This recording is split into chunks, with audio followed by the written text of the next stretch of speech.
നമ്മൾ സത്യദൈവത്തെ വിശ്വസിക്കുമ്പോൾ മറ്റുള്ളവരെ അറിയണം, അവർക്കത് ദൈവത്തെ കൊണ്ട് ഗുണമുണ്ടാകണം. അതെന്ത് ചെയ്യണം? ഏറ്റുപറയണം. അതാണ് ഈശോ പറയണത്, മനുഷ്യരുടെ മുമ്പിൽ എന്നെ ഏറ്റുപറയുന്നവനെ സ്വർഗസ്ഥനായ എൻ്റെ പിതാവിൻ്റെ മുമ്പിൽ ഞാനും ഏറ്റുപറയും. അത് അന്ത്യം വരെ അത് അനുഗ്രഹം നിൽക്കുന്നതിൻ്റെ അർത്ഥം.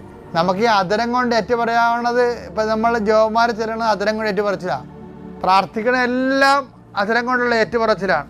പക്ഷേ ഏറ്റുപറച്ചിനൊരു കുഴപ്പമുണ്ട്. സ്വകാര്യമായിട്ട് ഏറ്റുപറയാം, അതിനൊരു മാർക്കുണ്ട്. പക്ഷേ സാമൂഹ്യമായിട്ട് ഏറ്റുപറയണം. മത്തായി 10:32 മനുഷ്യരുടെ മുമ്പിൽ ഏറ്റുപറയുമ്പോഴേ ഈ മുറി അടച്ചിട്ട് ഇരുന്ന് മൂലക്കിരുന്നുകൊണ്ട് ഏറ്റുപറയണമല്ല. അതിൻ്റെ ക്വാളിറ്റിയുള്ള, ഗ്രാവിറ്റിയുള്ള, മാർക്കുള്ള ഏറ്റുപറച്ചിൽ എന്താണ്? വിശ്വാസം ഏറ്റുപറച്ചിലാണ്. അതെന്താ ഏറ്റുപറയണം? മനുഷ്യരുടെ മുമ്പിൽ എന്നെ ഏറ്റുപറയുന്നവനെ